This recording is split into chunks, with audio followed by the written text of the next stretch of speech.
Good morning and welcome to our forum discussion. Today, we will be discussing active learning strategies for effective teaching. Active learning has become one of the most important teaching approach because it encourages students to actively participate in the learning process rather than simply listening to lectures. This topic is closely related to Sustainable Development Goal 4 or SDG 4, quality education, which aims to ensure inclusive, equitable, and quality education while promoting lifelong learning opportunities for everyone. Today, our discussion will focus on what is active learning, examples of active learning strategies, the benefits of active learning, and the challenges faced by teachers and possible solutions. Without further ado, let me introduce our panelists. Panelist 1, Kelsey Nevia, will explain the concept of active learning. Panelist 2, Missy Kelly, will discuss different active learning strategies. Panelist 3, Charlene Wari, will explain the benefits of active learning. And panelist 4, Shazwan, will discuss the challenges and possible solutions. Let's begin. Panelist 1, what exactly is active learning and why is it important in today's education system?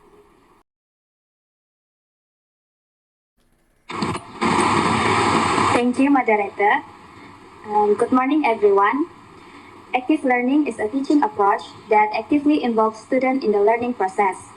Instead of simply listening to lecturer, students participate in discussion, solve problems, ask questions, complete activities, and collaborate with their classmates. Unlike traditional teaching, where teachers mainly deliver information and students listen passively, active learning places students at the center of the learning process. This approach encourages students to think critically, communicate effectively, and take responsibility for their own learning. For example, instead of explaining a topic for an entire lesson, teachers can ask students to work in group to solve a problem, present their ideas, and discuss different viewpoints. As a result, students gain a deeper understanding because they are learning through participation and experience. This approach also supports SDG 4 as it promotes student-centered and inclusive education where every learner has the opportunity to participate. Thank you. Thank you, panelist 1. That was a very clear explanation. You mentioned that active learning is different from traditional teaching. In your opinion, why do students usually learn better through active learning than traditional lectures? I believe students learn better because they are actively involved in the lesson. When students discuss ideas, solve problems, and participate in activities, they understand concepts more deeply and remember information for a longer period. Active participation also increases student confidence and motivation to learn. Thank you. Now let's move to panelist 2. Can you share some examples of active learning strategies that teachers commonly use in classrooms? Thank you, moderator. There are many active learning strategies that teachers can use. The first strategy is group discussion, where students work together to exchange ideas and solve problems. The second strategy is problem-based learning, where students are given real-life situations and asked to find appropriate solutions.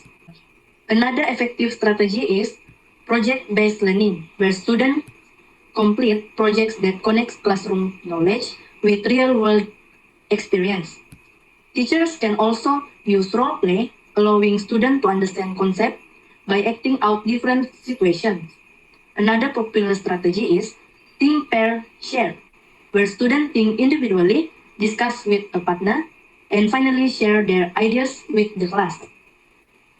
Technology also plays an important role. Teachers can use digital platforms such as Quizzes, Kahoot, Padlet, and Google Classroom to make learning more interactive and enjoyable. For example, during a science lesson, students can conduct simple experiments in group instead of only reading textbook. These strategies encourage collaboration, creativity, and communication among students. They also support SDG4 because every student has an equal opportunity to participate according to their own learning style. Thank you. Thank you, panelists 2. Those are excellent examples. I'd like to ask panelist 3, do you agree that technology-based learning tools such as Kahoot and quizzes improve students' engagement? Yes, I completely agree. Technology makes learning more interactive and enjoyable. Students receive immediate feedback, which helps them understand their mistakes and improve their learning. Digital learning tools also encourage collaboration and increase students' motivation to participate in classroom activities. Thank you. Now, could you explain the main benefits of active learning? Certainly, active learning provides many important benefits. Firstly, it increases student engagement because students actively participate instead of simply listening. Secondly, it develops critical thinking and problem solving skills through discussions and collaborative activities. Thirdly, students improve their communication and teamwork skills because they frequently interact with classmates. Active learning also helps students remember information more effectively because they learn through experience rather than memorization. Furthermore, students become more confident when expressing their opinions and presenting ideas in front of others.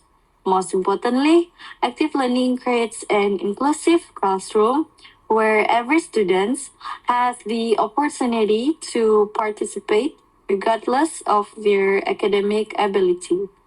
This directly supports SDG4, which aims to provide quality education that is inclusive and equitable for all learners. Thank you. Thank you, panelist 3. Those are certainly valuable benefits. However, every teaching approach also has its own challenges. Now, I'd like to invite panelist 4. What challenges do teachers face when implementing active learning, and how can these challenges be overcome? Thank you, moderator. Although active learning has many advantages, teachers may encounter several challenges. One common challenge is that some students are shy and reluctant to participate in discussions or classroom activities. Another challenge is limited class time because active learning activities often require more planning and discussion than traditional lectures. Teachers with large classes may also find it difficult to manage group activities effectively.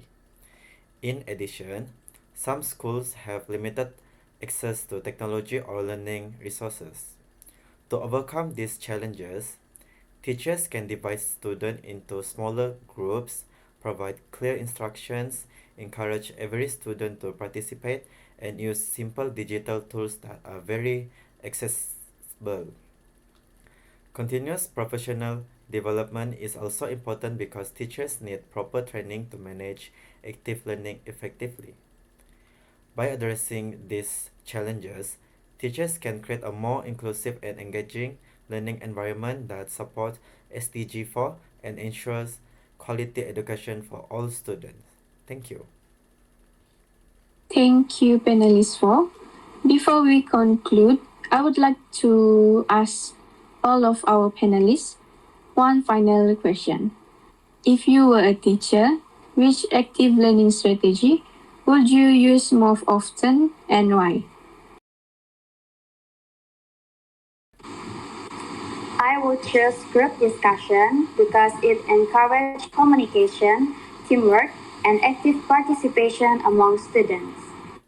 I would like choose problem-based learning because it develops students critical thinking and problem-solving skills through real-life situations. I would definitely choose project-based learning because students learn by doing and are able to apply classroom knowledge to real-world situations. For me, I will choose digital learning tools such as Kahoot and quizzes because they make lessons more engaging, interactive, and enjoyable for students. Thank you to all our panelists for their valuable insights and meaningful discussion. Today, we have learned that active learning is a student-centered teaching approach that encourages participation, collaboration, critical thinking, and effective communication. We also explored various active learning strategies, including group discussions, problem-based learning, project-based learning, role play, and digital learning tools. Furthermore, we discussed the many benefits of active learning, such as increased student engagement, improved teamwork, stronger problem-solving skills, and better knowledge retention.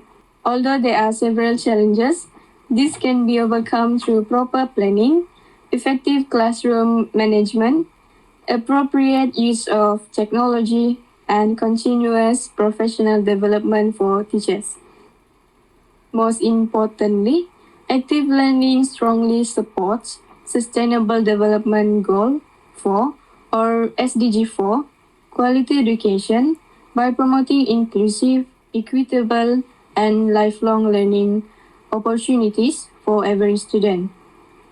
In conclusion, effective teaching is not only about delivering knowledge, but also about creating meaningful learning experiences that inspire students to become active, independent, and lifelong learners. Thank you very much for your attention. We hope today's discussion has provided valuable insights into effective teaching practices. Have a wonderful day.